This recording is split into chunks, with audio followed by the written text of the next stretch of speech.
네, 안녕하세요. 제 말 잘 들리시죠?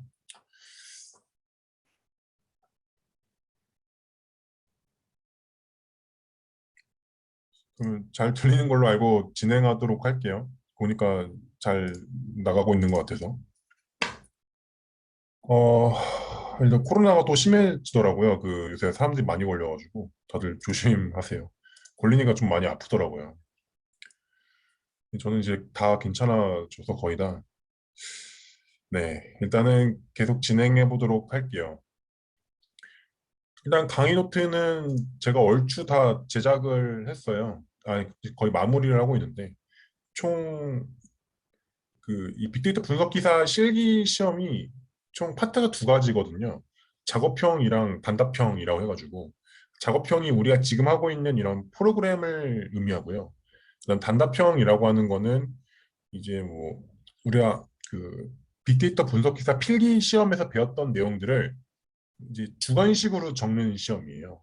그러니까 단답형으로 총 두 가지 파트로 나눠져 있어요. 이제는 지금 현재 단답형 쪽 관련된 강의 노트를 제작하고 있는데 그것도 한 최대한 빨리 끝날 것 같아요. 그래서 강의 노트는 총 10개로 제작이 될 것 같아요. 실기가 총 챕터 9까지 있고요. 챕터 9는 현재 제가 챕터 9까지 보내드렸던 것 같아요. 그렇죠? 방금 단톡방에다가 챕터 9까지 해서 이제 다 끝났어요. 이 작업형은. 이 챕터 10은 다른 건데 이거는 아마 제가 예상 문제를 만들고 있거든요. 예상 문제도 만들어가지고 직접 풀어볼 예정이에요. 한번 직접 해보셔야 돼가지고. 여러분들 그리고 제가 중간중간에 연습 문제 같은 거를 다 안 풀어드리고 넘어가는데 그거 꼭 해보셔야 돼요, 진짜로. 직접 해보는 걸 안 하는 걸 하는 거 땅 차이여가지고 나중에 진짜 좀 큰일 나실 수도 있어요. 뒤늦게 하시려면은. 지금부터 미리미리 하세요. 제가 다 안 풀어드리는 것들. 복습도 꼭 해보시고 너무 그냥 눈으로만 보지 말고 직접 해보셔야 돼요. 안 보고. 그래서 일단 저번 시간에 한 것까지만 좀 살펴볼게요. 제가 저번 시간에 어디까지 진행했었냐면은 잠시만요.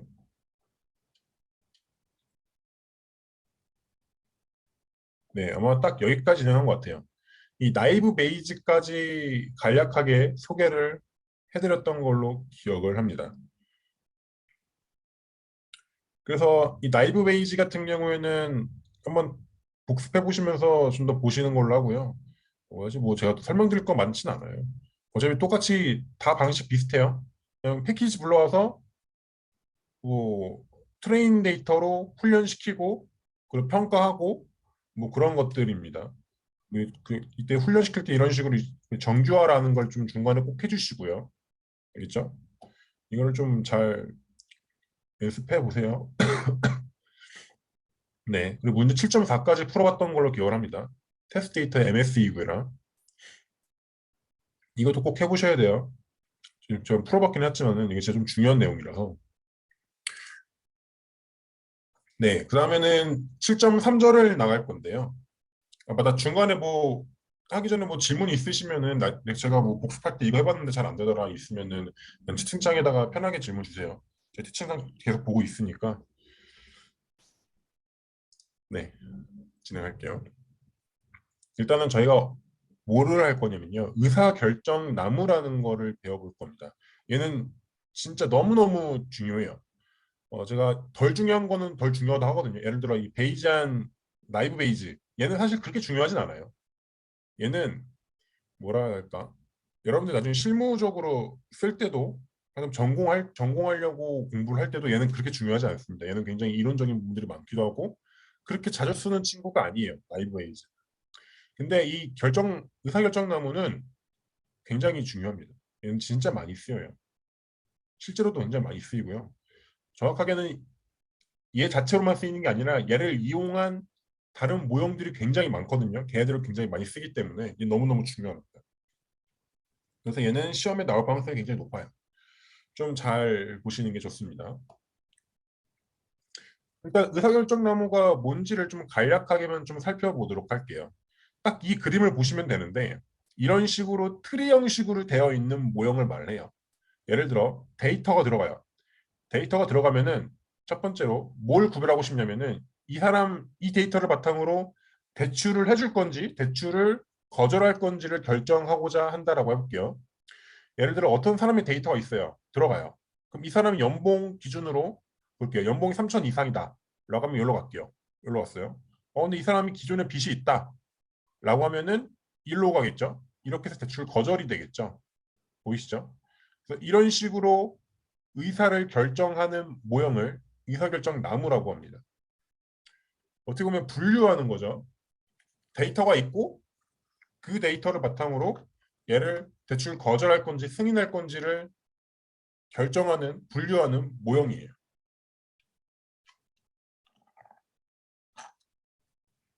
그래서 이런 식으로 생겼습니다. 실제로 그 신용평가할 때 진짜로 이런 식으로 쓴다라고 제가 알고 있고요. 그래서 참고 삼아 놔두시면 돼요. 그래서 의사결정나무는 이런 식으로 이렇게 있어요. 별개로 말씀드리면은 이 네모난 거 있죠. 얘를 노드라고 합니다. 노드. 어, 영어로 노드고요. 그러니까 뭐 이런 식으로. 잠깐만요. 안 써지니? 노드라고 하고요. 한국말로 이렇게 쓰기도 합니다. 얘를 노드라고 하고 그리고 여기 선 있죠. 선. 이 화살표 같은 거 원래 화살표의 정상이거든요. 이 화살표 같은 친구, 이 친구를 엣지라고 부릅니다. 엣지. 엣지. 그냥 용어 아시면 좋으니까. 네. 그냥 참고서 알고 계세요. 필기할 때 나왔었어요, 원래. 빅데이터 분석 기사 필기 때 나왔던 내용들이에요. 그 다음에 하나 더 말씀드릴게요. 이 노드들 중에서도 특히 프리마디랑 끝마디를 좀 더 정리를 하는데 뿌리마디는 뭐냐면은 시작하는 노드를 말해요. 그러니까 여기서는 연봉 3천 이상인가가 뿌리 노드가 될 거고요. 그리고 마지막으로 끝마디는 여기서는 대출 거절, 대출 승인 이런 친구들이 이제 끝마디가 되겠죠. 그렇게 생각을 해주시면 될 것 같습니다. 이거 제가 직접 그린 건데 한번 봐볼게요. 문제가 뭐냐면은 이 모형은 학습이요. 이 모형에서 학습이라는 건 뭐냐면은 예를 들어 연봉이 3천 이상인가로 나눴잖아요. 지금 처음에. 근데 3천 이상으로 나눌 수 있고 5천 이상으로 나눌 수 있고 막 1억 이상으로 나눌 수 있는데 어떠한 규칙을 설정해야 되는지가 중요하잖아요. 그 규칙을 정하는 것을 모형을 학습한다라고 합니다. 이 의사결정 나무에서는 이런 규칙들을 정하는 것을 학습이라고 생각을 해주시면 돼요. 그러면은 봐볼게요. 그래서 결국 이 노드를 스플릿하는 거거든요. 이렇게 이 데이터가 총 10개 있다고 해볼게요. 직각 뭐냐 이거 직사각형이랑 동그라미가 이런 친구들을 이런 식의 데이터들이 있는데 이 데이터들을 이런 식으로 스플릿해서 나누거든요. 이런 식으로 하나, 두 개로 나누거든요. 이렇게 스플릿 하는데 기준이 뭐냐 이거예요. 방금 위에서는 연봉 3천이었는데 왜 3천으로 나눈 거냐가 중요한 거죠. 어떻게 나눌 거냐 그걸 좀 알아보도록 할게요. 지금 여기 보시면 알겠지만은 이런 식으로도 나눌 수가 있고 사실 이런 나뉠 수 있는 경우의 수는 무수히 많거든요. 그럼 어떤 기준으로 나눠야 되냐 이거가 가장 중요한 얘기인데 보통 여러 가지가 있어요. 사실은 진위 계수 말고도 하나만 더 써드릴게요. 엔트로피도 많이 사용합니다. 보통 진위 인덱스, 진위 계수라고 하기도 하고 엔트로피를 최소화하는 방향으로 저 규칙을 정한다 라고 생각을 해주시면 돼요. 그래서 엔트로피는 저희가 다루진 않을 거고요. 그냥 가장 간단한 예시인 진위 계수라는 것만 좀 살펴보도록 할게요. 얘는 계산한 것까지 제가 조금 해드릴 거예요. 왜냐면 이거는 단답형으로라도 시험에 나올 수가 있기 때문에 한번 봐볼게요. 진위계수의 정의는 이렇게 돼 있어요. 1 빼기 pi 제곱이에요. pi는 뭐냐면은 어, 이 i번째 클래스의 비율의 i번째 클래스의 비율이에요. pi라는 거는 좀 예시를 들어서 좀 볼게요. 예를 들어 이 같은 그림을 좀 참고를 할게요. 이 같은 그림, 현재 이 그림이에요. 이 그림에서 일단 뿌리 노드를 먼저 보시면은 뿌리 노드 이 친구죠. 이 친구. 이 노드에 대한 이 G 진위계 수를 구하면은 이렇게 됩니다. 1 빼기 10분의 5의 제곱, 1 빼기 10분의 5의 제곱, 10분의 5의 제곱. 왜 이렇게 되냐면은 자 볼게요. 일단 여기서 이 뿌리 노드에서 클래스는 총 2개밖에 없어요. 좀 헷갈리실 수도 있어요. 제가 천천히 설명해 드릴게요. 이 뿌리 노드에서 클래스는 총 2개밖에 없어요. 직사각형이랑 원. 그렇죠? 동그라미랑 직사각형밖에 없습니다. 그러면 일단은 여기서 직사각형에 대한 P를 구하면은 이 친구 직사각형에 대한 P를 구하면은 비율이거든요. 이 노드 안에 직사각형의 비율이에요.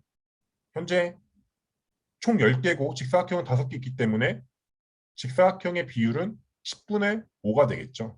그래가지고 1 빼기 10분의 5의 제곱을 한 거고요. 이 PI의 제곱이니까. 그리고 지금은 직사각형에 대한 P를 구한 거고 이번에 원에 대한 P를 구하면 똑같이 10분의 5가 됩니다. 그래서 얘도 10분의 5의 제곱을 빼준 겁니다. 그래서 이게 뿌리 노드에서 구한 진위계수고요. 일단은 진위계수가 낮을수록 불순도가 적다라고 그래요. 뭐냐면은 잘 생각해 보세요. 여기가 다 직사각형이에요. 이 뿌리 노드가 다 직사각형이면은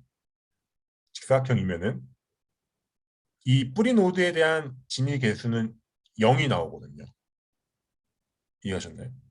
다 직사각형으로만 있으면은 클래스가 딱 하나로만 채워져 있으면은 그러니까 진위 계수가 높을수록 여러 가지가 섞여 있다라고 생각을 해주시면 돼요. 진위 계수가 낮을수록 클래스가 한쪽만 모여 있다. 뭐 이런 식으로 봐주시면 될 것 같습니다. 그래서 얘가 낮을수록 좋은 거겠죠, 사실은. 저희는 얘가 진위계수가 낮아지는 방향으로 이 노드를 스필트를 할 거예요. 왜냐면 우리는 목적이 뭐냐면은 데이터가 들어왔을 때 걔를 잘 분류하는 게 목적이기 때문에 이런 식으로 잘 분류를 하게 되면 데이터 들어왔을 때 이 왼쪽 노드로 갔다고 해볼게요. 그러면 우리는 파란색으로 예측을 할 거 아니에요. 직사각형으로. 이런 식으로 불순도가 낮을수록 더 정확도가 높아질 수밖에 없기 때문에 불순도가 낮은 방향으로 이 모형을 스플릿하려고 하는 겁니다. 이해 안 되시면 질문 주세요. 이거 시험에 나올 수가 있어요. 얘는 너무 중요한 내용이라서 좀 그래서 어려운 부분이긴 한데 설명드리는 거예요. 이걸 약간 전공자들이 보통 이런 것들 배우거든요.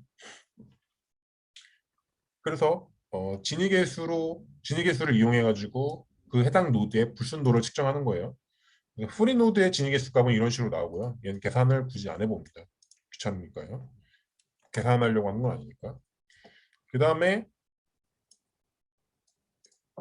우리가 어떤 규칙을 정했으니까 얘가 이런 식으로 나뉘었을 거 아니에요. 그럼 그 규칙에 대한 불순도가 얼마큼 감소했는지를 알아보고 싶은 거예요. 내 목적은. 불순도가 많이 감소하면은 그 규칙이 좋은 거니까 그 규칙을 선택하겠다라는 거고. 그래서 이 어떤 규칙을 설정을 했고 그래가지고 이런 식으로 나뉘어졌는데 이 나뉜 결과물들에 대한 진위 계수를 아래와 같이 구합니다. 일단 왼쪽 노드의 진위 계수도 방금 위와 같이 각 클래스별의 그 비율로 이게 제곱으로 빼주고요. 이런 식으로 구할 수가 있고요. 그래서 스필트된 노드들의 진위 계수는 이런 식으로 웨이트드 해가지고 구하게 됩니다. 10분의 5는 뭐냐면은 데이터 총 10개인데 5개, 5개로 나뉘었잖아요. 그래서 이 왼쪽 노드도 10분의 5만큼 가중치를 주는 거고 얘도 10분의 5만큼 가중치를 주는 겁니다. 얘는 한번 집 가서 생각해보세요. 별거 아니에요. 그냥 이런 식으로 계산합니다. 그래가지고 결국 뭐 한 거냐면은 이 프리노드 진위 계수랑 이 스필트된 진위 계수를 비교를 해가지고요. 이 스필트된 진위 계수가 많이 감소하는 규칙을 선택을 합니다. 그 선택된 결과가 연봉 3천이었던 거예요. 연봉 4천도 해보고 5천도 해보고 6천도 해봤더니 연봉 3천으로 했을 때 진위계수의 감소폭이 가장 컸다. 그래가지고 연봉 3천 이상으로 규칙을 선택을 한다라는 겁니다. 이런 식으로 학습을 합니다.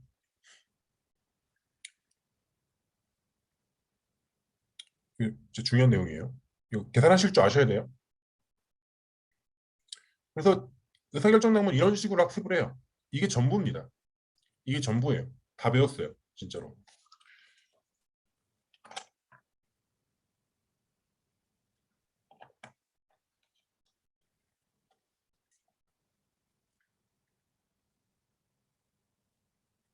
봐볼게요. 의사결정나무에는 단점과 장점도 있는데요. 일단 장점이 뭐냐면은 결과가 도출되는 과정을 직관적으로 확인할 수가 있어요. 이게 뭔 소리냐면은 이런 식으로 그림을 그릴 수 있다 이거죠. 도식화를 그릴 수 있다 이거예요. 우리가 앞에서 배운 모형들은 이런 식으로 그림을 못 그렸어요. 근데 얘는 이런 식으로 그림을 그릴 수 있거든요. 그래가지고 내가 왜 대출 거절됐지? 라는 것들을 알 수가 있다 이거죠. 그리고 모형이 어떻게 예측을 하는지 대략적으로 알 수 있다. 뭐 그런 겁니다. 이상치의 영향을 덜 받습니다. 이거는 제가 지금 굳이 설명해 드리진 않을게요. 그냥 외워두세요. 단점은 좀 알아두시는 게 좋은데요. 얘는 문제가 뭐냐면은 어, 데이터가 있어요. 그럼 이 데이터를 예를 들어 반으로 나눴다고 할게요. A, B로 나눴다고 할게요. 엄청난 큰 데이터가 있는데 그 데이터를 A랑 B로 나눴어요. 똑같은 곳에서 추출한 데이터인데 이때 A라는 데이터로 만든 의사결정 나무랑 B라는 데이터로 만든 의사결정 나무랑 규칙이 다릅니다. 그러니까 데이터에 따라서 이 규칙이 바뀐다 이거예요. A라는 데이터 이용했을 때는 연봉이 3천이었지만은 B라는 데이터를 이용했을 때 만들었을 때는 연봉이 5천 이상이다 라고도 될 수 있다고요. 그러니까 이런 규칙들은 데이터를 통해서 생성되기 때문에 데이터에 따라서 규칙이 바뀔 수가 있어요. 그래서 결과가 안정적이지 못하다 라고 이해해 주시면 될 것 같습니다. 한번 진행을 해볼게요. 이것도 이제 당연히 구현하진 않을 거고요. 저희가 그냥 패키지 이용해서 한번 해볼게요. 자, 데이터를 이런 식으로 불러오겠습니다. 이게 어떻게 하면 안 되겠죠? 뭐가 안 되냐면은 로드 아이리스 잠깐만요. 제가 하나만 복사할게요. 어디 있을까요? 여기 있다.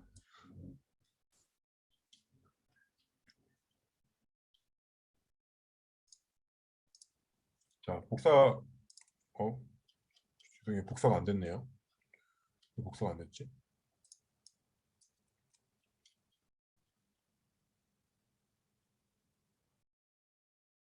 네. 자, 이런 식으로 이거 지금 이렇게 복사하셔가지고 일단 실행을 시켜주시고요. 그 다음에 얘도 이렇게 실행을 해주시면 됩니다. 이게 데이터를 딱 불러온 겁니다. 아시죠? 저번에 아이리스 데이터 한번 다뤘기 때문에 굳이 뭐 설명을 안 해드릴게요. 불안해서 그러는데 진짜 잘 혼자 꼭 해보셔야 돼요. 왜냐면 질문이 많이 없으셔서 제 생각에는 질문이 없을 수가 없거든요. 원래는 이 부분들은 연습 문제도 만들어서 시험도 한번 봐볼 거예요. 저희 봐야 될 것 같아요. 이게 직접 해보는 거랑 진짜 차원이 느낌이 다를 거기 때문에 죄송해요. 트레인 테스트 스플릿이라는 이 패키지도 안 가져왔죠. 이 패키지가 어디 있을까요? 앞쪽에 있을 것 같은데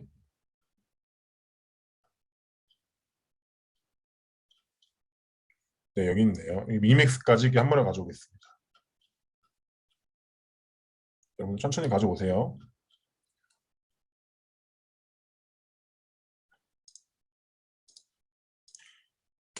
자, 이렇게 트레인 테스트 스플릿랑 미니맥스 스케일러 그 패키지를 가져왔고요.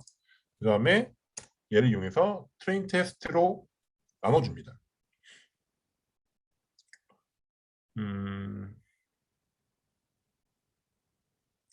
나중에 저 연습 문제 풀 때 진짜 예상 문제 풀 때 한 번 더 하겠지만은 제가 지금은 항상 트레인 데이터랑 그 테스트 데이터를 나눠서 진행을 했거든요. 근데 트레인 테스트 말고 트레인 데이터 밸리데이션 데이터, 테스트 데이터 총 3개로 나누는 방법도 있어요. 그건 제가 나중에 설명드릴게요. 알고 계셔야 돼요, 그냥. 원래 필기 때 했던 거긴 하지만 지금 굳이 설명드리지 않을게요. 지금은 그냥 트레인이랑 테스트만 나누겠습니다. 이런 식으로. 그 다음에 하나 중요한 게 있어요. 이거는 꼭 해도 되긴 하는데 결정 트리라고 부르기도 해요. 의사결정 나무들. 이 의사결정 나무예요. 이 의사결정 나무 모형을 학습시킬 때는요. 데이터에 대한 정규화를 진행 안 하셔도 됩니다. 네, 이유가 있어요. 근데 그거는 뭐 좀 더 너무 자세한 거기 때문에 설명 안 드릴 건데 앞에 모형들은 정규화를 꼭 해줘야 됐었거든요. 근데 얘는 안 해줘도 돼요. 뭘 해줘도 돼요, 물론. 그래서 헷갈리시면은 그냥 다 해주십시오. 해줘도 되는데 그냥 알고 계시라 이거예요. 의사결정 나무는 그 데이터 정규화를 굳이 진행 안 해도 결과가 바뀌지 않습니다. 정규화를 해도 안 해도 바뀌지 않습니다. 네. 이게 바뀌었더라고. 이게 뭔지 모르겠는데 이런 식으로 갑자기 나오더라고요. 하여튼 이런 식으로 학습을 시키시면 됩니다. 디시전 트리 클래스파이어를 가져와서 의사결정 나무로 분류라는 걸 좀 해볼게요. 아이리스 데이터는 그 꽃 종류를 맞추는 문제였어요. 그렇죠? 뭐 세토사 뭐 그런 거 있죠. 그런 꽃 종류를 맞추는 거였어요. 데이터를 바탕으로 분류 모형이었고요. 분류 문제였고 그래서 디시전 트리 클래스파이어라는 분류 모형을 가져옵니다. 이런 식으로 똑같아요. 그렇죠? 트레인 데이터로 이런 식으로 핏해가지고 학습시키는 거고요. 그 다음에 이제 정확도를 또 알아볼게요. 정확도 똑같아요. 스코어로 계산합니다. 자, 분류 문제에서 스코어라는 거는 뭐였었죠? 맞춘 비율이었어요. 아시죠? 기억하셔야 돼요. 스코어가 뭔지 모르는데 그냥 쓰시면 안 되는 거예요. 스코어는 맞춘 비율입니다. 보시면 94.7% 나오네요. 잘 맞추는 거죠. 100개 중에 한 95개는 맞춘다는 거니까. 그 다음에 이 의사결정나무는 아까 말씀드린 것처럼 그림을 그릴 수가 있어요. 모형이 어떻게 만들어졌는지. 얘를 한번 그림을 그려볼게요. 이 scikit-learn.tree에서 플랫트리를 가져오시고요. 그다음에 플랫트리하고 모델. 이 친구예요. 모델 이 친구. 이 모델을 넣어주시면은 좀 걸리지만은 이런 식으로 생성이 됩니다. 잘 안 보이죠, 근데 어떻게 봐야 되나? 잘 안 보여요. 확대하면 될 텐데 굳이 확대는 하지 않을게요. 하여튼 말하고 싶은 건 뭐냐면 이런 식으로 규칙들을 다 알 수가 있어요. 의사결정 나무는. 그래서 어떻게 보면 굉장히 직관적이에요. 잘 한눈에 보기 딱 좋습니다. 이렇게 노드들이 다 나오죠. 그렇죠? 네, 이런 식으로 나옵니다. 그다음에 의사결정 나무 모형 결과에 대해서 이제 컴퓨전 매트릭스, 혼돈 매트릭스 구하는 거는 각자 한번 해보시고요. 그다음에는 우리가 지금 클래스파이어를 진행을 했어요. 분류 문제를 진행을 했는데 항상 리그레서, 그러니까 지금 회귀 모형, 회귀 분석도 있잖아요. 회귀 문제. 그러니까 데이터가 분류가 아니라 수치형을 맞추는 거죠. 그것도 보스턴 데이터에 대해서 한번 진행을 혼자 해보시는 거를 추천드립니다. 여기서는 패키지는 이걸 이용하시면 돼요. From Scikit-learn tree import decision tree regressor를 이용하시면 되고요. 이거 스펠링 틀린 것 같거든요, 왠지. 리그레서. 느낌이 스펠링이 좀 틀린 것 같아요. 쳐볼까요? 이거 아이가 빠지는 거 아닌가? 맞죠? 아이를 빠져야 되죠, 그렇죠? 네, 아이를 빼시면 됩니다. 네. 그래서 이 패키지 이용해서 해보시면 됩니다. 그래서 훈련 검증 데이터로 평가도 해보시고요. 그 다음에 또 뭐 있지? MSE도 한번 구해보세요. 이건 제가 연습 문제를 넣진 않았는데요. MSE가 뭐였냐면은 이 친구였었어요. 이 친구. 이 친구도 한번 구해보십시오. 예측값과 트루 값의 차이 제곱의 합. 알겠죠? 얘도 한번 꼭 구해보셔요. 시험에 나올 수도 있어요. 네. 이렇게 해서 의사결정나무를 마칠게요. 뭐 좀 더 궁금한 거 있으시면은 채팅으로 질문 주시고요. 전 여기서 핵심적인 친구는 규칙을 정하는 거예요. 규칙 정하는 거는 이런 식으로 정하고요. 불순도를 가장 낮추는 방향의 규칙을 정합니다. 여러 가지 규칙을 후보군이 있고요. 일일이 다 뒤져보는 거예요. 이 규칙 해보고 저 규칙 해보고 이 규칙 해보고 저 규칙 해보고 했을 때 부순도가 가장 낮게 나오는 거를 규칙으로 선택하자. 뭐 그런 겁니다. 그 다음에는 넘어갈게요. 챕터 7-2고요. 7.4절인데요. 앙상블이라는 걸 할 겁니다. 이제부터 본격적으로 시작이 돼요.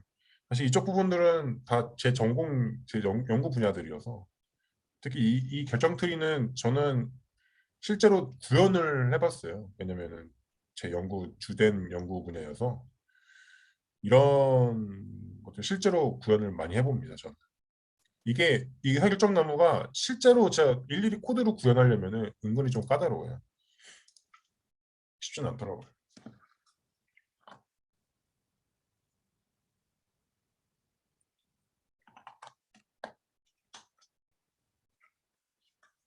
네, 7.4절 진행할게요. 앙상블이라는 거를 배워볼 겁니다. 앙상블, 영어로 읽게 되고요. 말 그대로 얘는 뭐냐면은 결합하다라는 뜻을 갖고 있죠. 그 영어로 뜻이 물론 뭐 아닐 수도 있긴 하지만 잠시만. 네, 일단 볼게요. 어, 일단 앙상블 모형이라는 건 뭐냐면은 결국 여러 개의 모형을 결합해서 하나의 모형으로 만드는 거예요. 그럼 이렇게 하면 장점이 뭐냐면은 하나의 모형일 때보다 성능이 조금 더 좋습니다. 약간 그거죠. 집단지성 같은 거예요. 예를 들어 저희가 방금 배운 이 트리 모형 있잖아요. 얘는 모형 하나잖아요. 이런 트리들을 여러 개 만들어 버리는 거예요. 데이터를 바꿔가면서 여러 개 만들고 이 모형을 다 이용해 가지고 분류를 하겠다 뭐 그런 거예요. 얘네들을 다 집단지성 이용해서. 그래서 이런 식으로 표현을 합니다. F1은 이제 앞에 했던 그 결정 트리 의사결정 나무라 생각하시면 돼요. 하나. 의사결정 나무 M개를 합친 거죠. 근데 꼭 의사결정 나무만 합치는 게 아니고요. 여러 가지 모형들을 합칠 수도 있습니다. 근데 보통 합치면은 의사결정 나무를 베이스로 합쳐요. 베이스가 일단은 가장 디폴트, 가장 기본적인 게 의사결정 나무를 합칩니다. 그래서 의사결정 나무라고 아시면 돼요. 그냥 기본적으로. 아닐 수도 있긴 하지만 디폴트는 그거다. 라고 하시면 됩니다. 그래서 앙상블 모형을 좀 배워볼 건데요. 그 중에서 첫 번째로 부스팅이라는 거를 좀 배워보겠습니다. 간략하게 핵심적인 개념만 좀 설명해 드릴 거고요. 자, 일단 모형을 총 여러 개 만드는 게 목적이에요. 근데 모형 만드는 방식에 따라서 이 이름이 나뉘는 거거든요. 이 부스팅이라는 건요. 일단은 모형 F1 하나가 있다고 할게요. 이런 모형이 있을 때 이 F1X 모형이 맞추지 못한 데이터에 대하여 이를 보완해가지고 F2를 또 생성하는 거예요. 이해했어요? F2 모형을 두 번째 모형을 첫 번째 모형이 맞추지 못한 데이터를 반영해서 조금 더 보완해가지고 모형을 만든다 생각하시면 돼요. 중요한 건 뭐냐면은 첫 번째 모형을 보완해가지고요. 알겠죠? 그래서 F1을 다 마음대로 만들고 F2는 F1을 보완해서 만들고 F3는 F1이랑 F2를 보완해가지고 만들고 F4는 앞에 있는 거 다, 그러니까 F1, F2, F3를 보완해가지고 만들고 뭐 이런 식으로 진행됩니다.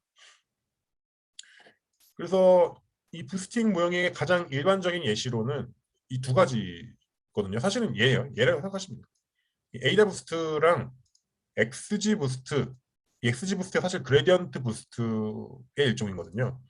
그래서 보통 이 그레디언트 부스트가 가장 많이 써요. 이 XG 부스트가 가장 많이 씁니다. 얘는 실제로 그 뭐라 하지? 데이터 분석하시는 분들이 좀 많이 쓰는 패키지 중 하나예요. 이 모형 중 하나예요. XG 부스트가. 성능이 좀 좋은 편이어서.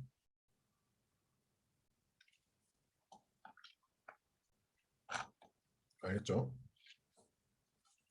그리고 요거는 제가 방금 말했던 거예요. 이 더해지는 이 함수들은 다 의사결정 나무라고 보시면 돼요. 헷갈리시면은. 그래서 우리는 뭘 해볼 거냐면은 XG 부스트를 이용해서 그 브레스트 캔서 있죠? 걔를 분류를 해볼게요. 브레스트 캔서 데이터 기억하시죠? 유방암이냐 아니냐 하는 데이터였잖아요. 그래서 이런 식으로 유방암 데이터를 불러오겠습니다. 얘들은 뭐 많이 했던 거니까 그냥 넘어갈게요. 물론 잘 생각해보세요. 이것도 잠깐만요. 이거는 맞나? 이것도 아마 맞을 겁니다. 뭐냐면은 이 XG 부스트도 사실은 제가 말했죠. 의사결정 나무들이라고요. 근데 의사결정 나무들은 그 정규화가 사실은 필요가 없다고 했죠. 그래서 XG 부스트도 사실은 필요가 없어요, 원래는. 근데 그냥 하겠습니다. 그냥 할게요. 이런 식으로 그냥 정규화를 했어요. 여러분들 이거 아마 없으실 거예요. 이런 식으로 XG 부스트라는 패키지를 좀 다운로드 하도록 할게요. pip install. 저는 이미 다운로드가 되어 있기 때문에 아마 already satisfied 뜰 겁니다. 그렇죠, 떴죠? 여러분들은 다운로드를 받으셔야 돼요, 지금 이걸로. 좀 기다릴게요. 한 1분?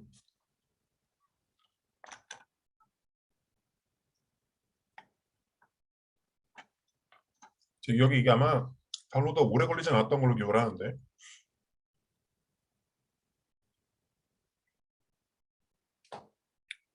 앞으로 짜투리 남아가 앞으로 어떻게 진행될 까 설명드리면은 일단은 이거 챕터 9까지 다 끝나고요. 챕터 9 끝내고 단답형은 제가 거기서 수업을 할지 아니면은 그냥 유튜브로 찍어서 올려드릴지는 좀 고민 중이고요. 네. 왜냐면 이쪽 실기 시험을 또 안 보신 분들이 있기 때문에 그걸 좀 생각을 좀 해볼게요. 하여튼 단답형 그때 되면 진행을 하고 마지막으로는 이제 예상 문제를 좀 같이 풀어보는 시간을 좀 가졌으면 좋을 것 같아요. 마지막으로. 알겠죠? 예상 문제는 제가 최대한 많이 준비해 갈게요. 만드는 거 어렵진 않아서 간단한 문제들 만들면 돼서 일단은 다시 돌아왔어요. 다운로드 됐을 거라고 믿고 진행할게요. 이런 식으로 엑스지 부스터를 다운받으신 다음에 임포트 불러오셔야죠. 사용할 거기 때문에 그렇죠? 여기서 XG 부스트에서 XGB 리그레서라는 걸 좀 가져올게요. 그리고 여기서 이건 좀 아셔야 돼요. M estimaters는 100, 러닝 레이트는 0.08, 맥스텝스는 7이라고 설정이 되어 있는데요. 자, 일단 이 친구들이 뭐냐면은 흔히 말하는 그 초매개 변수라고 합니다. 영어로는 하이퍼 파라미터라고 하죠. 보통 한글로를 말을 안 하고 보통 하이퍼 파라미터라고 더 많이 말을 하는 것 같아요. 뭐냐면은 우리가 설정해 주는 값이에요. 일단 그 의미만 좀 볼게요. 이 M estimator는 뭐냐면은 위에 보세요. 이 부스팅이다 보니까 얘도 앙상블이거든요. 여러 개의 모형을 합치는 거예요. 이 모형의 개수를 말합니다. M estimator는 이 M을 말해요. M. 총 100개 더하겠다 이거예요. 100이라는 거는 100개의 트리를 더하겠다라는 거고요.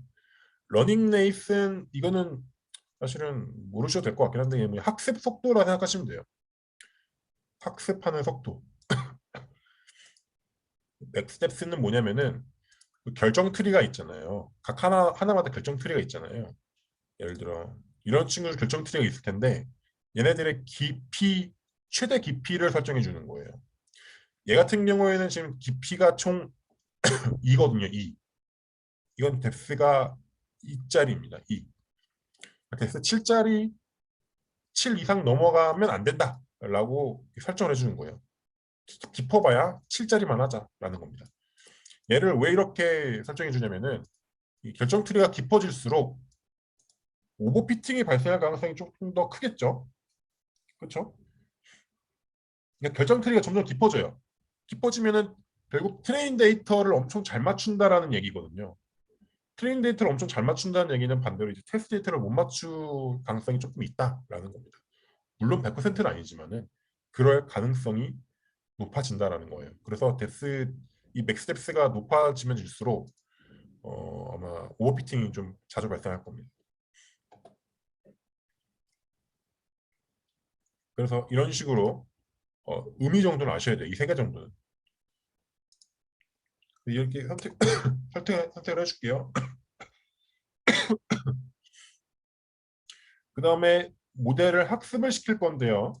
학습은 똑같아요. 모델 fit 하시고 트레인 피처 데이터, 그리고 트레인 라벨 데이터를 넣어주시면 됩니다. 좀 걸려요. 좀 안 걸리네. 그렇죠? 이런 식으로 됩니다. 해볼게요. 그래서 또 예측값은 어떻게 뱉어내냐면은 이런 식으로 프리딕트하고 여기 사이에 우리가 원하는 데이터를 넣으시면 돼요. 테스트 데이터에 대한 프리딕트 예측값을 보면은 이런 식으로 나오게 됩니다.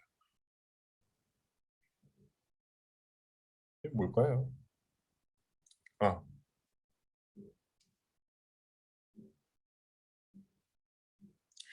하나만 더 설명드릴게요. 이건 좀 헷갈리실 수도 있는데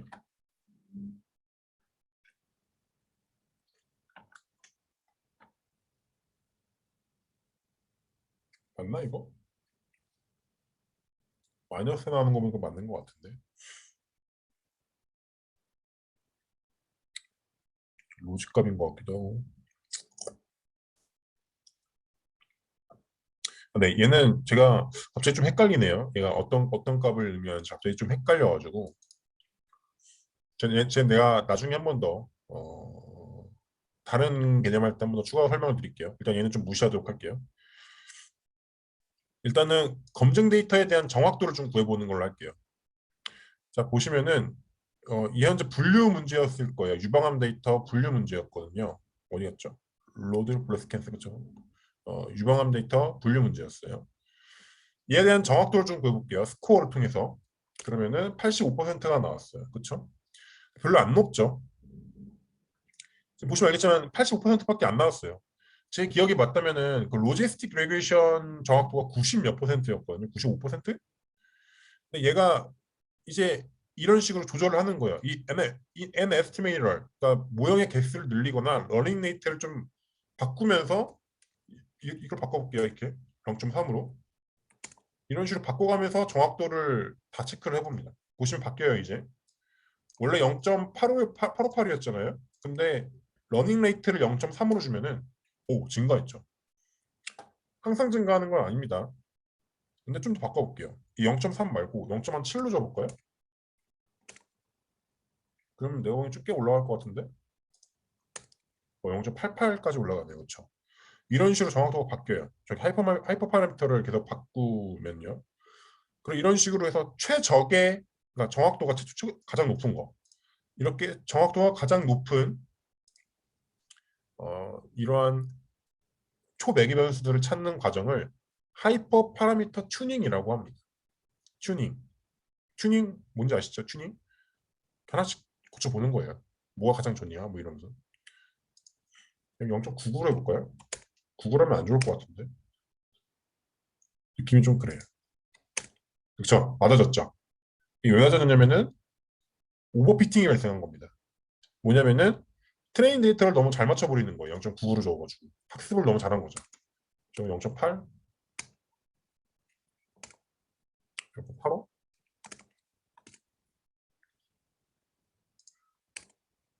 더안 높네.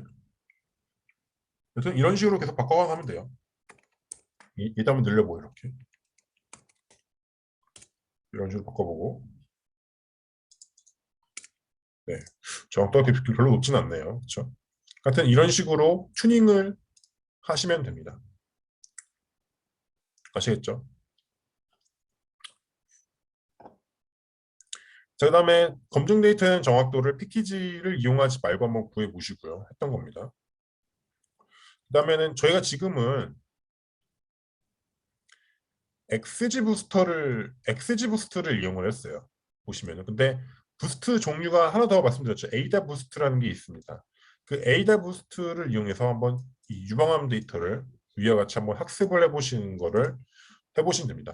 그럼 에이다 부스트는 어떻게 불러오냐? 한번 구글링을 해보세요. 이제 여러분들이 해보시는 거를 추천드리기는 하는데 좀 찜찜하시면 제가 한번 잘 모르겠으면 한번 제가 검색해 드릴게요. 또 이렇게 치면 돼요. 에이다 부스트하고 파이썬 하면은 이런 식으로 나옵니다. 그렇죠? 이 친구 이용하면 되는 거예요. 이 예시를 가운데 보면 이 예시가 나와 있어요. 이런 식으로 에이다 부스트 클래스파 이런 식으로 이용하면 됩니다라고 나와 있죠. 그래서 방법도 나와 있어요. 보시면은 이런 식으로 그렇죠? 이거 예시 보면서 하시면 되는 거예요. 알겠죠? 그래서 AWS도 이용해서 한번 유망한 데이터를 학습해 보시는 걸 추천드리고요. 그 다음에는 저희가 지금 XGBoost로 분류 무형을 했어요. 유방암을 맞추는 무형을 했는데 이번에는 보스턴 하우스, 즉 회귀 무형도 한번 해보세요. 회귀 무형은 XGBoost, XGB 리그레서라는 함수를 이용하시면 됩니다.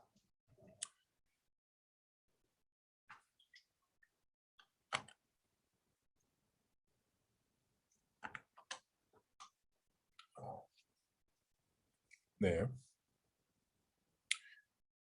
그 다음 이렇게 해서 부스팅이라는 걸 맞추고요. 제가 핵심적인 내용들만 설명해 드렸는데 그거 좀 기억하시면 너무너무 좋아요. 부스팅은 가장 핵심적인 내용은 앞에 모형을 보완해가지고 두 번째 모형을 생성한다라고 생각을 해주시면 돼요. 이 마지막이 아니라 어디 갔니? 두 번째로는 이제 배깅이라는 거를 배울 건데요.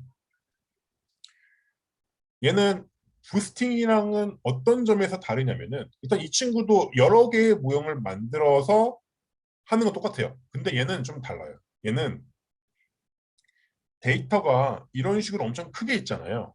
이 큰 데이터에서 어, 일부만 계속해서 복원 추출을 하는 거예요. 주어진 데이터에서 일부만 복원 추출을 해가지고 모형을 여러 개를 만드는 겁니다. 만드는 거예요. 예를 들어 데이터가 이렇게 있어요. 여기서 복원 추출 하나 해봐요. 그럼 이 데이터 바탕으로 모형을 하나 만들고 그리고 다시 복원 추출로 데이터를 하나 더 뽑아요. 그럼 앞에 뽑았던 데이터랑은 좀 다르긴 하겠죠. 하여튼 그 데이터로 두 번째 모형을 만들고 그럼 다시 또 복원 추출해가지고 세 번째 모형 만들고 이런 식이에요. 부스팅은 첫 번째 모형을 보완해가지고 만들었지만은 얘는 그냥 상관이 없어요. 첫 번째, 두 번째, 세 번째 서로 연관성이 없습니다. 그냥 데이터만 복원 추출해가지고 여러 개 만든다라고 생각을 해주시면 돼요. 얘는 실제로는 잘 안 쓰입니다. 백인 같은 경우에는 보통 부스팅이 많이 쓰이죠. 이번에는 똑같이 브레스트 캔서를 이용해서 분석을 해볼게요. 이런 식으로 데이터를 가져오고요. 자, 백인 같은 경우에는 이 사이클론 양상불에 있는 백인 클래스파이어라는 걸 이용해서 백인 분류기를 불러옵니다. 얘도 n 에스티메이터가 어떤 의미인지 알겠죠? 모형의 개수예요. 이런 식으로 모형을 가져오고요. 학습시키는 것도 똑같고요. fit 이런 식으로 진행하시면 됩니다. 모델 프리딕트를 해보시면은 이런 식으로 이제 예측을 해줘요. 011, 011 뭐 이런 식으로 1이 유방암이다 아니다였죠. 1이 유방암이다였죠. 그래서 스코어를 계산해 보면은 꽤 높게 나오네요. 0.958이 나와요. 그렇죠? 네, 분명히 또 이러실 수도 있는데 지금 보시면은 똑같은 유방암 데이터로 지금 부스팅 해보고 배깅 해봤잖아요. 근데 배깅이 성능이 더 좋죠. 근데 제가 알기로는 뭐 거의 큰 차이 없긴 하지만 더 부스팅을 더 많이 사용합니다. 얘는 지금 우리가 뭐 튜닝을 좀 잘못한 상황인 걸 거예요. 그렇게 아시면 되고 원래는 성능 거의 비슷하거나 부스팅이 조금 더 좋아야 정상일 거예요. 하여튼 얘는 성능이 95.0.958 엄청 높게 나오네요. 엄청 잘 맞춰요. 그렇죠? 그럼 이번에 또 백인도 당연히 리그레서 즉 회귀 모형이 있는데요. 얘도 이 패키지 이용해가지고 한번 혼자 해보시는 걸 추천드리고 보스턴 하우스 데이터 이용해서 해보세요. 이거 제가 굳이 하진 않을게요. 그 다음이 이제 랜덤 포레스트인데요. 얘는 시험에 기출이 좀 많이 됐었어요. 이 빅데이터 분석 기사. 근데 얘는 사실 될 수밖에 없는 게 얘는 너무 유명해요. 성능이 좀 좋은 편이어서. 그래서 얘는 빅데이터 분석 기사 실기에는 많이 나올 수밖에 없었던 게 기본적으로 굉장히 많이 쓰고 어떤 뭐 뭐 케겔 같은 데이터 분석 대회 나가면은 또 이런 랜덤 포레스트 굉장히 많이 사용하기 때문에 네. 좀 얘는 잘 알아두세요. 얘는 시험에 나올 가능성이 굉장히 높은 친구입니다. 랜덤 포레스트는. 얘는 어떤 친구냐면요. 일단 백인과 같은 방식으로 데이터를 백인과 같은 방식으로 데이터를 복원 추출해 가지고 모형을 생성을 하는데요. 근데 여기서 중요한 점이 있는데 차이점이 뭐냐면은 이런 의사결정 나무를 생성을 할 때 사용되는 데이터의 피처를 랜덤으로 결정합니다. 예를 들어 데이터가 있어요. 원래 데이터는 어떻게 되어 있냐면은 성별, 나이, 연봉, 지역 이런 식으로 되어 있거든요. 그 위에 이 백인 같은 경우에는 성별, 나이, 연봉, 지역을 다 이용해서 의사결정 나무를 각각 다 만들었다면은 랜덤 포레스트는 성별, 나이, 연봉, 뭐 지역 여기 중에서 랜덤으로 한 두 개만 뽑아요. 예를 들어 성별이랑 지역. 그럼 그 두 개만 이용해서 의사결정 나무를 생성한다 이거예요. 이해가시죠? 그렇게 데이터의 피처를 랜덤으로 선택을 하거든요. 그래서 어떻게 보면 좀 특이하긴 한데 이런 식으로 생성을 합니다. 이게 가장 큰 차이예요. 이거 정도는 좀 알아두시는 거를 추천드립니다. 그럼 얘는 이제 어떻게 할 거냐면은 사이클론 앙상블 패키지에서 랜덤 포레스트 클래스파이어를 이용해서 앞에 했던 그 브레스트 캔서를 예측을 해볼게요. 뭐 방법은 다 똑같기 때문에 굳이 더 하진 않겠습니다. 보시면은 성능이 96점 0.965가 나요. 965. 성능이 굉장히 높죠. 뭐 당연하지만은 랜덤 포레스트를 많이 쓰는 이유가 뭐냐면은 성능이 굉장히 좋거든요. 진짜 엄청 좋아요. 얘는 엄청 좋아가지고 굉장히 자주 쓰는 친구입니다.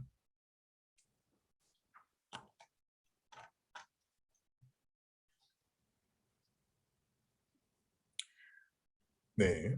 그다음에 컴퓨전 매트릭스 혼동 행렬 보면은 이런 식으로 나옵니다. 거의 다 맞췄죠? 얘가 못 맞춘 친구들이거든요. 2, 3. 거의 다 맞춘 거죠. 랜덤 포레스트 보시면은 이런 식으로 하는데 제가 여기다 하이퍼 파라미터를 안 써놨어요. 하이퍼 파라미터. 하이퍼 파라미터. 이 친구들을 제가 굳이 설정해 놓지 않았거든요. 이제 설명해 드리면은 아마도 NST 메이러가 있겠죠. 200 이렇게 하면 되나? 그렇죠? 이 친구도 있을 테고 아마 맥스 뎁스 뭐 이런 것도 있을 겁니다. 그렇죠? 이런 식으로 다 있습니다.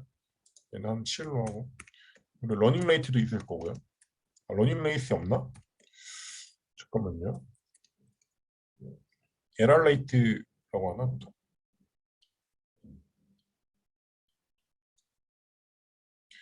보시면 알겠지만은 이렇게 이 함수에 대한 모든 하이퍼 파라미터들을 외울 수는 없어요.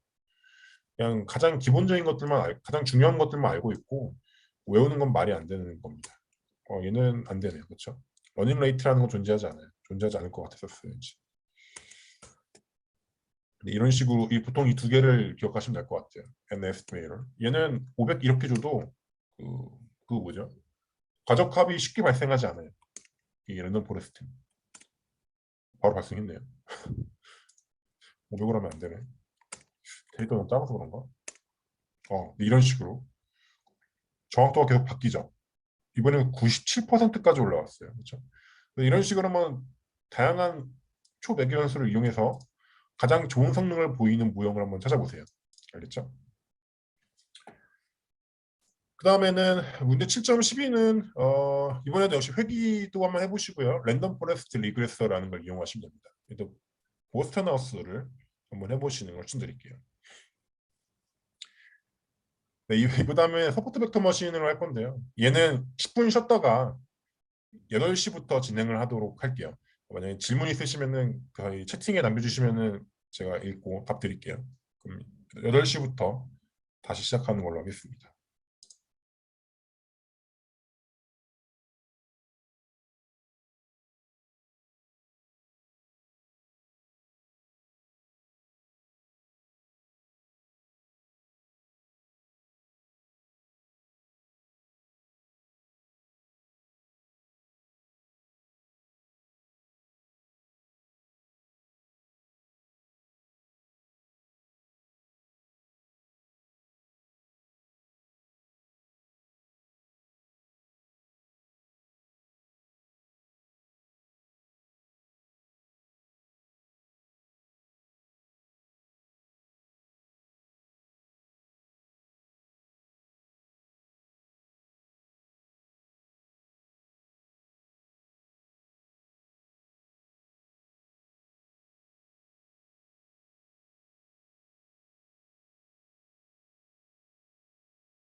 잠시만요. 그 제가 아마 잘못 설정했나 봐요. 잠깐만요. 9.7인가요?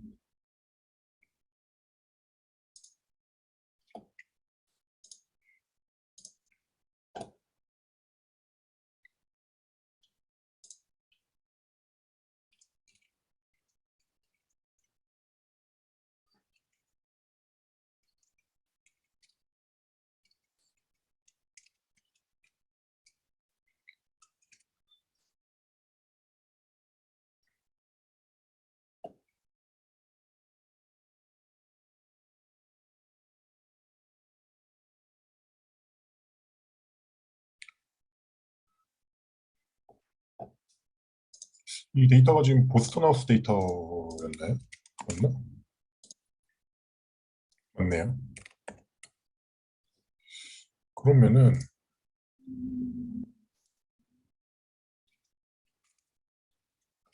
이렇게 하고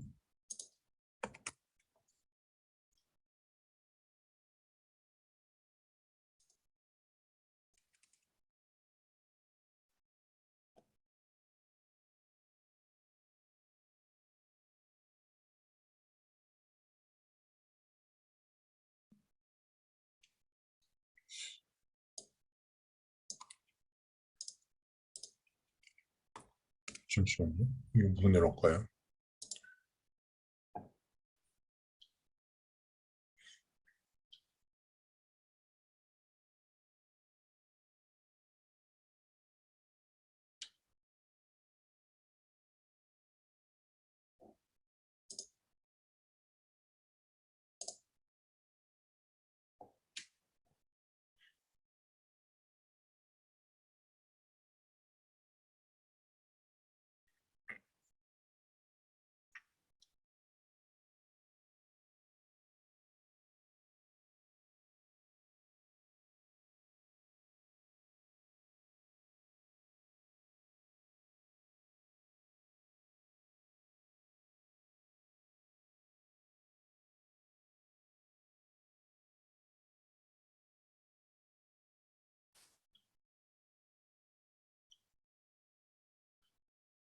메소드를 바꿔야 되는 거구나.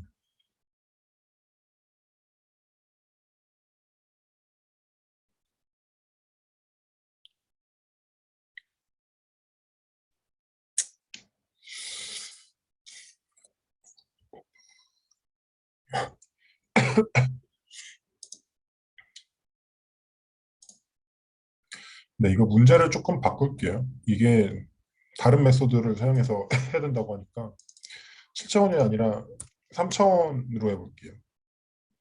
3차원은 잘 들어갈 겁니다.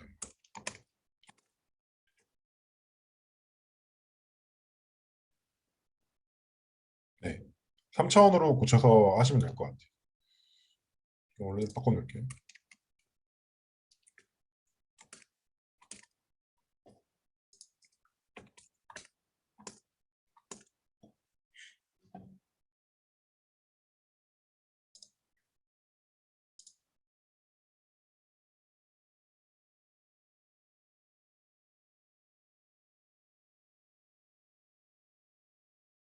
아마 가능은 할 텐데 아까 했던 그 어떤 걸 바꾸면은 이걸 바꾸 이 방법 말고 다른 걸 쓰면 가능한 것 같은데 그것까지는 사실 필요 없을 것 같아요. 3차원으로 할게요. 3차원으로 줄이면 근데 아마 성능이 좀 많이 안 좋을 거예요. 다중해 기본.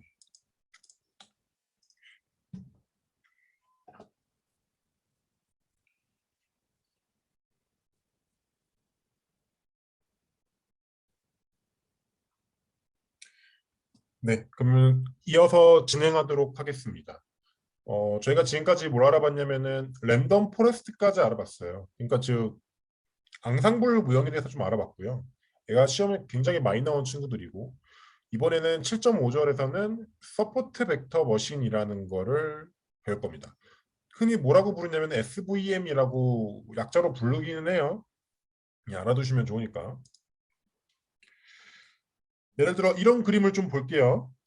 이 서포트 벡터 머신의 핵심적인 내용만 조금 설명해 드릴게요.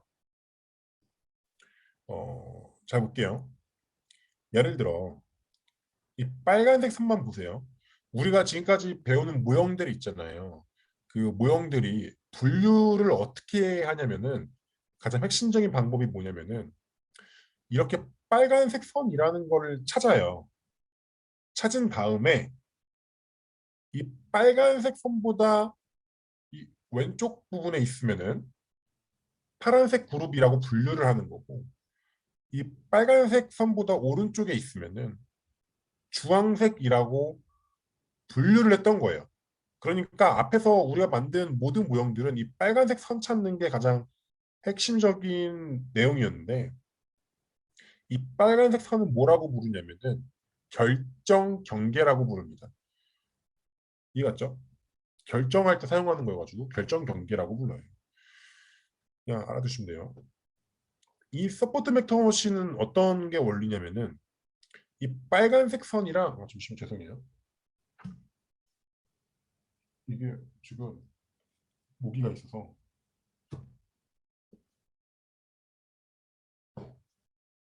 네, 됐습니다.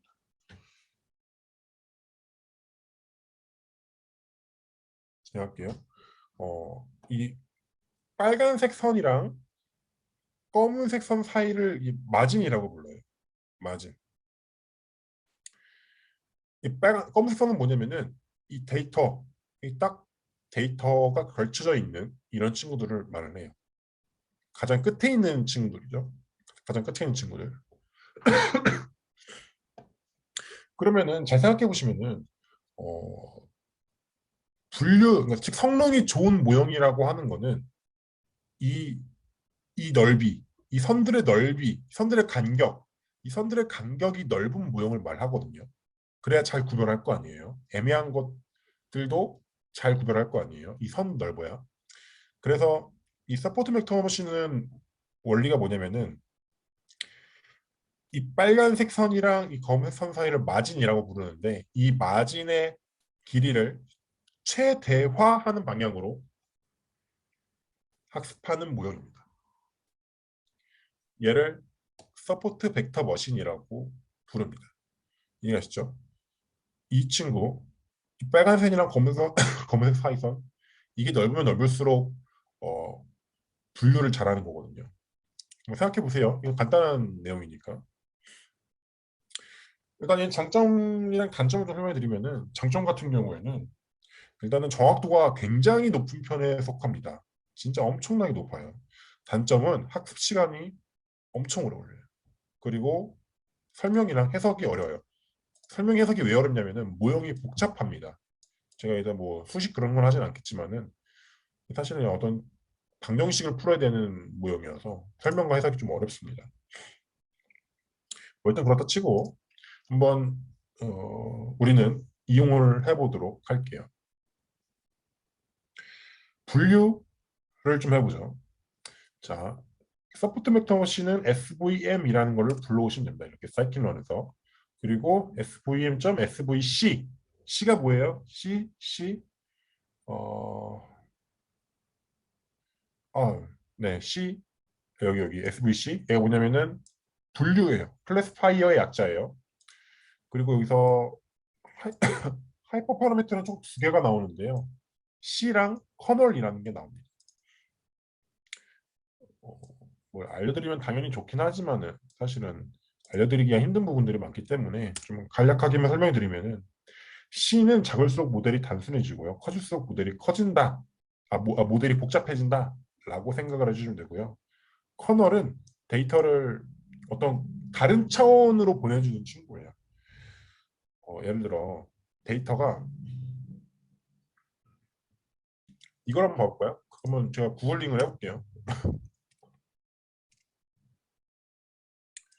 이런 데이터가 있어요. 이게 아니네. 어, 이런 데이터? 자, 이런 데이터가 있어요. 지금 보시면 알겠지만 이런 데이터 분명히 뭔가 각각 특징별로 묶여져 있거든요. 그렇죠? 이런 식으로 고차원으로 묶여 있어서 그렇죠. 그렇죠? 근데 이런 데이터를 이제 다른 차원으로 옮기면은 이제 이런 식으로도 옮길 수가 있다 이거죠. 이런 식으로 펴가지고. 그렇죠? 어떤 다른 차원으로 보내버려가지고 이런 식으로 펴버리면은 이런 식으로 완전히 분리되어 있는 상황이 될 수 있어요. 그러니까 데이터를 어떤 공간으로 보내느냐에 따라 가지고 얘가 분리가 될 수도 있고 분리가 안 될 수도 있는 거예요. 이제 이런 연구 분야들이 있거든요. 하여튼 딱 그거로 생각하시면 돼요. 이 커널이라는 거는. 그래서 데이터를 지금 주어진 평면에서는 주어진 공간에서는 분리가 안 되는데 좀 다른 공간으로 보내보자라는 거죠. 거기서 이제 디폴트로 보통 RBF라는 거를 사용을 합니다. 그냥 종류만 좀 알아두세요. RBF랑 리니어예요. 이런 것들이 있어요. 하여튼 이런 식으로 일단은 그 클래스파이어 모델을 좀 가져오겠습니다. 얘를 학습을 어떻게 시키냐면 똑같아요. fit하고 데이터를 넣으시면 되고요. 학습됐죠? 그 다음에는 스코어. 뭐죠? 스코어? 그렇죠. 그 얼마큼 잘 맞추냐를 보면은 0.965. 오. 보시면 알겠지만은 지금 뭐야. 튜닝도 거의 안 했는데 성능이 엄청 좋죠. 뭐 튜닝을 좀 해볼까요? 이를 바꿔볼까요? 오, 엄청 높죠. 지금까지 봤던 것 중에 가장 높은 것 같아요. 다시 나아지네. 그렇죠? 아, 2.5가 가장 높나? 아니네. 2가 가장 높나 봐요. 하여튼 이런 식으로 하이퍼 파레트를 바꾸면서 성능을 좀 알아보실 수도 있습니다. 그다음 회기를 한번 진행해 보도록 할게요. 서포트 벡터 머신으로 얘는 저희는 이번에는 보스턴 하우스 데이터를 불러올 거고요. 얘는 뭐 앞에 했던 거니까 좀 생략하도록 하겠습니다. 왜 이러죠? 약간 이 맛이 이상하더라고요. 네. 그 다음에는 이거 뭐죠 이거? 정규화를 해줘야 돼요. 서포트 벡터 머신은. 그다음에 SVC가 아니라 R을 가져오시면 되고요. 얘도 아마 C 이런 거 있을 텐데, 그렇죠? 이런 식으로 모형을 가져오고요. 그다음에 스코어를 계산해 보시면은 네, 이런 식으로 나오게 됩니다. 근데 아시겠지만 이 스코어도 아마 결정계수일 텐데 결정계수는 실제로 자주 쓰지를 않아요. 그 모형을 평가할 때, 회귀 모형을 평가할 때 이 스코어보다는 제가 말씀드렸던 그 MSA 있죠? MSE. 그거 이용해서 한번 구해보세요. MSE가 어디 갔죠? 죄송해요. 여기 아닌가 봐요.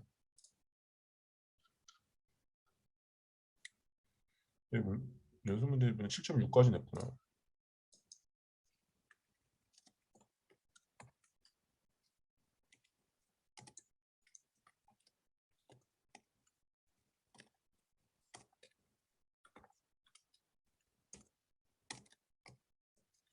자, MSE 한번 구해보세요. 알겠죠?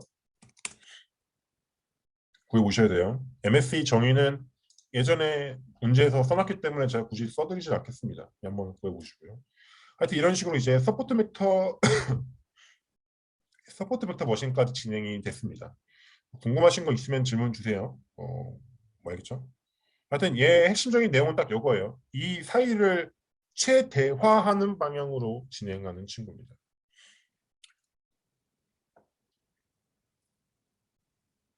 제가 지금 모형을 엄청 많이 다루잖아요. 근데 실질적으로 나중에 다 배우고 나서 보시면은 모형이 10개, 한 20개도 안 돼요. 15개, 13개? 이쯤밖에 안 될 겁니다. 그래서 실질적으로 외우는 건 많지 않으니까요. 너무 부담 안 가지셔도 돼요. 이번에 마지막 저희가 오늘 할 마지막 챕터거든요. 이 챕터 8까지 하고 좀 네, 끝내도록 할게요. 오늘도 아마 8시 20분, 30분 사이에 끝날 겁니다. 자, 이 챕터 8인데요. 사실 얘는 챕터 8은 양을 제가 대폭 줄였습니다. 더 할까 하다가 더 하는 게 과연 의미가 있을까를 좀 생각을 좀 많이 하게 돼서. 왜냐면은 제가 사실 어떤 수식적인 거를 설명드리지도 못하기 때문에 어, 수학적인 거 들어가면은 그러면은 사실 그런 나머지도 배우는 게 큰 의미가 없을 것 같아서 가장 핵심적인 것만 좀 가르쳐 드리겠습니다. 자, 일단은 인공신경망에 대해서 좀 공부를 할 건데요. 얘가 뭐냐면은 여러분들이 생각하는 그 딱 인공지능입니다. 인공지능인데 좀 작은 모형이다라고 생각을 해주시면 돼요. 가장 기본적인 모형입니다.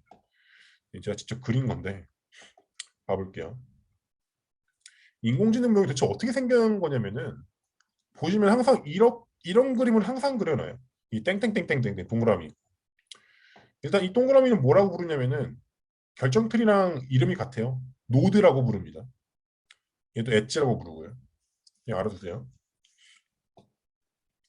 그리고 이 줄 있죠. 파란색 점들이 있는 줄. 얘를 이 얘를 다 똑같은 층이라고 불러요. 레이어로 불러요. 같은 레이어에 있다라고 부릅니다. 인풋 레이어라고 부르고요. 가운데 있는 이 친구를 히든 레이어, 마지막으로 아웃풋 레이어라고 어, 부릅니다. 얘가 도대체 어떻게 작동하는 거냐? 이거를 제가 사실 알려드리고 싶어가지고 준비를 좀 많이 해왔어요. 어, 다른 책도 보면 이런 거 안 나와 있어요. 계산 어떻게 되냐 이런 거 하도 설명을 안 해놨기 때문에 제가 조금 천천히 좀 설명을 좀 드려볼게요. 이해 안 되시는 거 있으면 질문 주세요. 뭐 사람들이 뭐 인공지능이다 뭐 해가지고 막 뭔가 있어 보이지만은 사실은 그런 게 아니고요. 굉장히 간단한 그냥 산수 하는 친구예요. 앞에 막 결정틀이 막 그런 거는 뭔가 있었잖아요. 어떤 진위 계수를 최소화하는 방향으로 하겠다. 얘는 그런 것도 없어요. 얘는 진짜 엄청 단순합니다. 가장 단순해요. 어떻게 보면은. 자, 볼게요. 데이터가 있어요. 여기 데이터가 있다고 할게요. 동그라미로. 데이터가 인풋, 예를 들어 데이터가 이런 게 있어요. 데이터에 대한 피처가 잠시만요.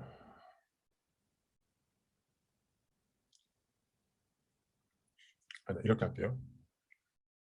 데이터가 여기 첫 번째 파란색 동그라미, 그리고 두 번째 파란색 동그라미, 세 번째 파란색 동그라미 동시에 들어가요.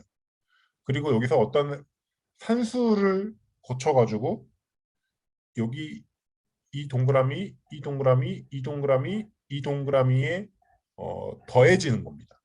어떤 결과값에 대하여 더해지는 셈이에요. 그래서 말 그대로 곱하고 더하고 곱하고 더하고 이게 전부입니다. 어떻게 진행이 되냐면은 자 예를 들어 x가 우리가 처음 보내는 인풋 데이터라고 할게요. 당연히 매트릭스예요. 이 WM은 뭐냐면은 그 은닉층 이 친구에 대해서 m 번째 웨이트 매트릭스라고 할게요. 뭐냐면은 m을 1이라고 생각하시면 편해요. 이 친구 첫 번째 이 노드 이 히든 레이어 은닉층 이 첫 번째 동그라미에 어떠한 대표값이라고 보시면 됩니다. 이 노드가 가지는 대표값 어떤 변수예요. 얘를 웨이트 매트릭스로 할게요. BM은 뭐냐면은 M을 1로 생각하세요. 헷갈리면은 첫 번째 은닉 노드에 대한 어떤 벡터, 바이어스 벡터예요. 이 노드에 대한 어떤 값입니다. 주어졌어요. 그다음에 시그마 x는 이제 활성함수라고 할 건데 얘도 사실은 배웠던 거긴 한데 제가 나중에 설명드릴게요. 네, 이게 전부예요. 보세요.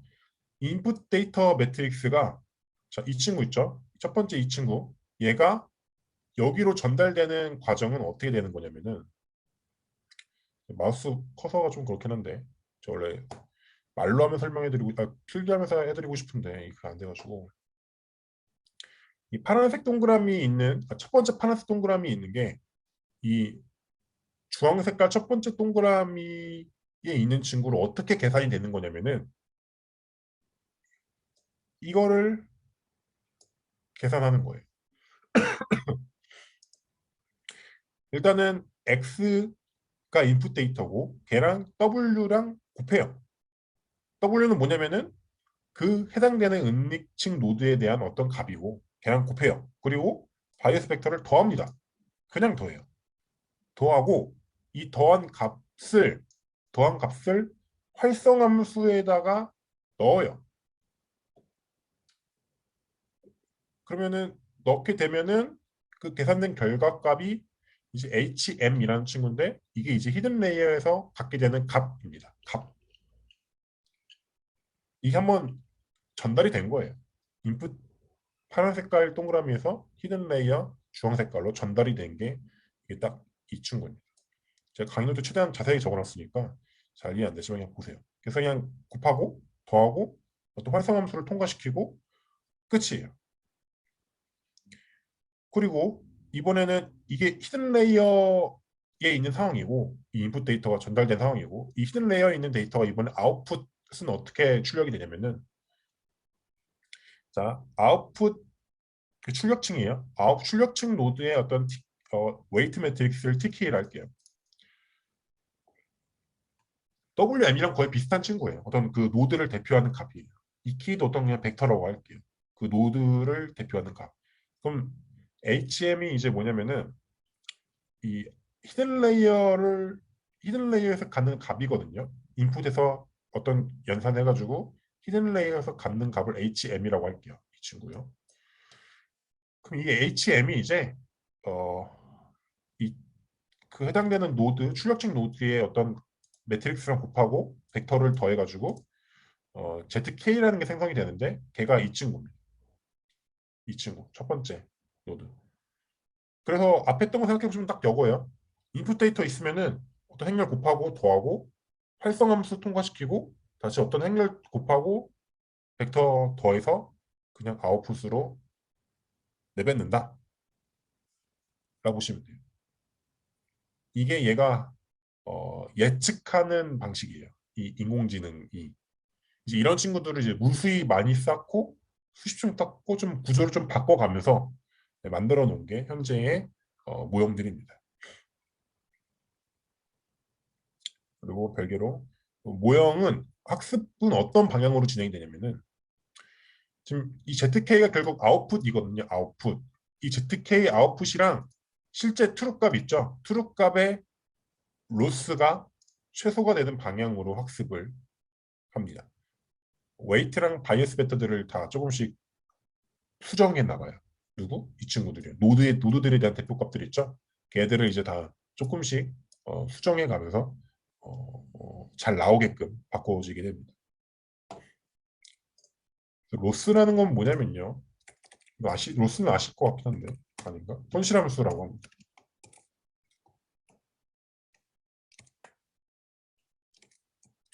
손실함수라고 해요. 흔히 뭐라고 하냐면은 예측값과 트루값, 트루값의 차이를 나타내주는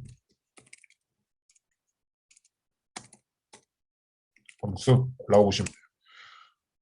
그래서 로스 값이 크면은 모델이 뱉은 예측값이랑 실제값이랑 차이가 큰 거기 때문에 안 좋은 거겠죠. 그래서 로스가 작아지는 방향으로 이 모형은 인공지능 모형은 학습하게 됩니다. 이해 안 되시면 질문 주세요. 그래서 그래서 행렬 모르시면 사실 이해 안 가죠. 행렬이 좀 아시는 게 좋긴 한데. 하여튼 헷갈리시면 그냥 이거예요. 어떤 인풋 데이터가 있으면은 뭐 곱하고 더하고 어떤 함수 통과시킨 다음에 다시 곱하고 더해서 아웃풋 값을 내뱉는다. 가 끝이에요. 어, 이 인공지능은 이제 패키지를 이용해서 할 건데 이것도 저희가 사이킨런의 MLP라는 패키지를 이용할 겁니다. 일단은 보스턴 데이터를 좀 불러올게요. 이런 식으로. 오, 됐습니다. 네. 불러왔습니다. 그 다음에 보스턴 데이터는 회귀 문제니까 리그레서를 불러올게요. 이런 식으로. 사이클럼 뉴럴 네트워크 MLP 리그레서를 불러오겠습니다. 그 다음에 MLP 리그레서 여기서 랜덤 스테이트랑 액티베이션 렐루 맥스 이터 이런 식으로 설정해 주실 수 있는데요. 여러분들이 사실상 고치셔야 될 건 이 두 가지가 전부예요. 이렇게 생각하시면 돼요. 랜덤 스테이트는 사실 안 정해줘도 될 것 같거든요. 자, 액티베이션은 도대체 뭐냐면은 활성 함수를 설정해 주는 거를 의미합니다. 활성 함수.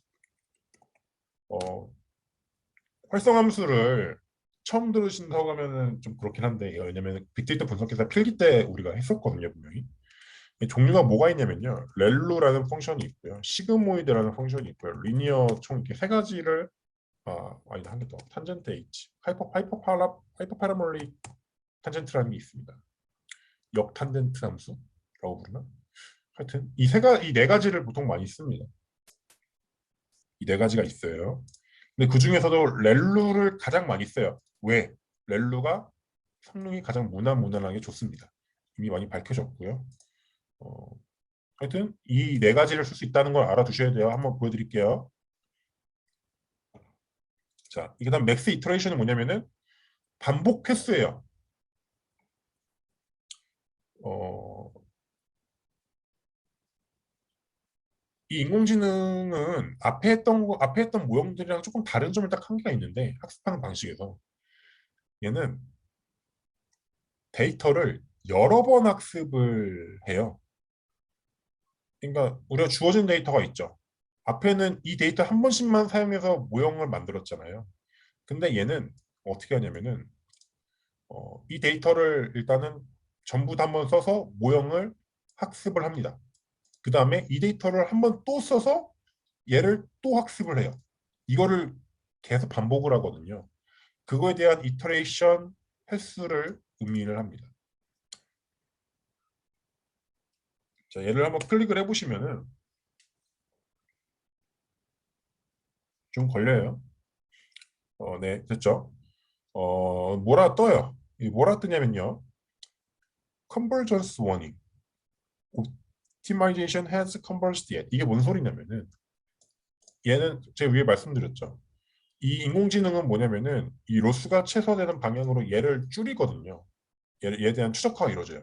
웨이트를 조금 줄여보고 바이어스를 조금 줄여보고 이때 로스가 줄어드는구나 뭐 이런 식으로 해가지고 얘를 웨이트를 줄여보고 늘리고 줄여보고 늘리고 막 이런 식으로 반복을 하는 건데 이 이터레이션이 너무 적어서 아직 완벽하게 학습이 안 됐다라는 소리예요. 간단히 말씀드리면.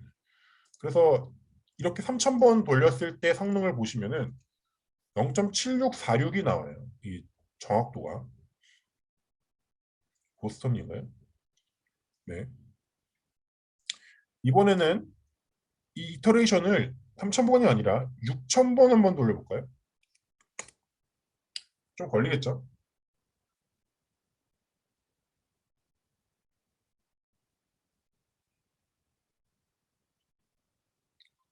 근데도 아직도 학습이 다 안 됐대요.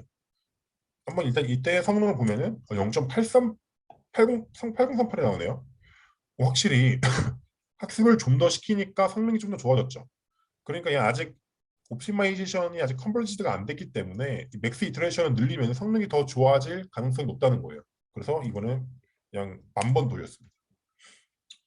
10,000번 돌리면 조금 걸리겠죠?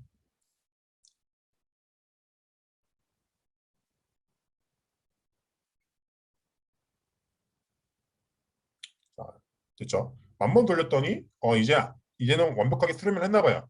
성능을 보니까 0.811 더 높아졌죠. 그렇죠? 그래 이런 식으로 인공지능 모형은 이터레이션을 계속 반복을 하게 됩니다. 이런 게 뜨게 되면은 이터레이션을 몇 번 더 돌려주시면 돼요. 알겠죠? 그리고 현재 제 렐루라는 걸 썼지만은 렐루 말고 시그모이드를 한번 써보시고 리니어 아니면 탄젠트 H도 한번 써보시는 걸 추천드릴게요. 한번 시그모이드 한번 해볼까요? 말 나왔으니까 바꿔주면 될걸요? 시그모이드가 아닌가요? 죄송합니다. 시그모이드가 아니네요. 로지스틱인가 봐요. 로지스틱으로 할게요. 이 이름이 좀 다르네요. 왜 로지스틱일까? 소프트맥스일 것 같은데 왠지 느낌이. 아니다. 일단 해볼게요. 네. 성능이 좀 더 안 좋아졌네요. 그렇죠? 역시 렐로가 가장 무난한 것 같긴 합니다. 이런 식으로 하여튼 설정해 주실 수가 있어요.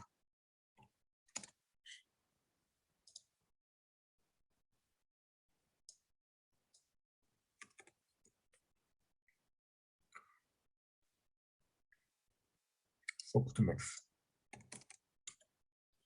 네, 이런 식으로 학습을 시켜주시면 됩니다. 이번엔 분류를 한번 해볼게요. 이 성능이 좀 좋게 나왔던 걸로 기억합니다. 그렇죠? 성능 좋았네. 자, 분류 이번에 유방암 데이터를 좀 불러오도록 하겠습니다. 이런 식으로 그냥 쭉 불러오시면 되고요. 자, 이번에는 MLP 리그레서가 아니라 클래스파이어를 좀 불러오고요. 얘도 이런 식으로 학습을 시켜보도록 하겠습니다. 네, 성능은 0.965. 나쁘지 않은 성능이 나오죠, 그렇죠? 얘도 아마 이제 하이퍼 파라미터를 좀 바꿔서 계속 돌려보셔가지고 성능이 가장 좋게 나온 거를 찾으시면 돼요. 그건 아마 이제 각자 해보시는 걸 추천드리고요. 문제를 한번 적어드릴까요?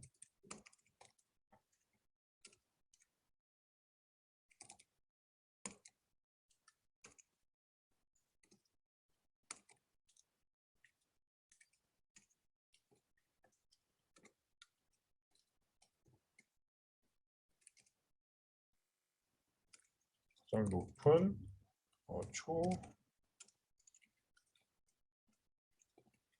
이런 식으로 한번 구해보시는 걸 추천드릴게요.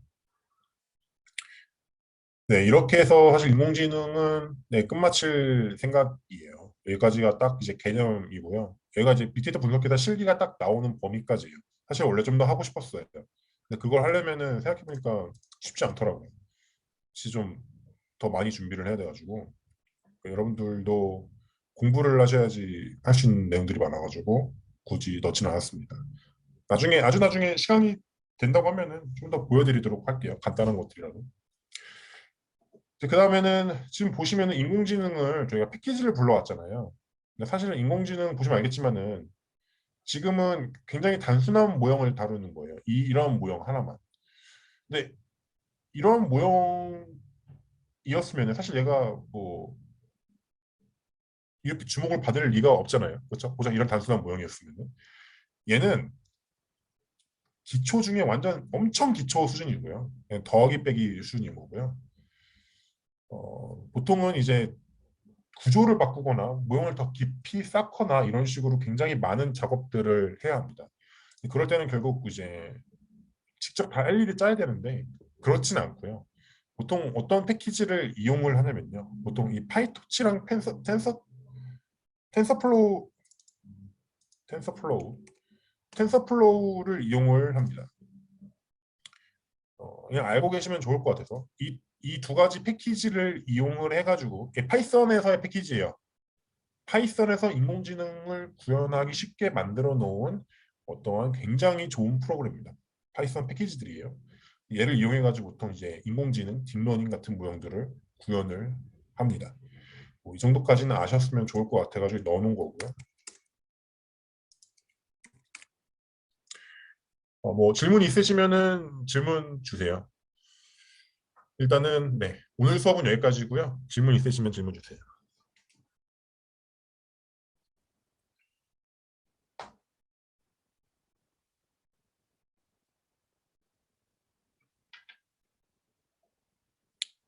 네, 질문이 뭐 따로 없으시면은 네, 오늘 수업은 여기까지 하도록 하겠습니다.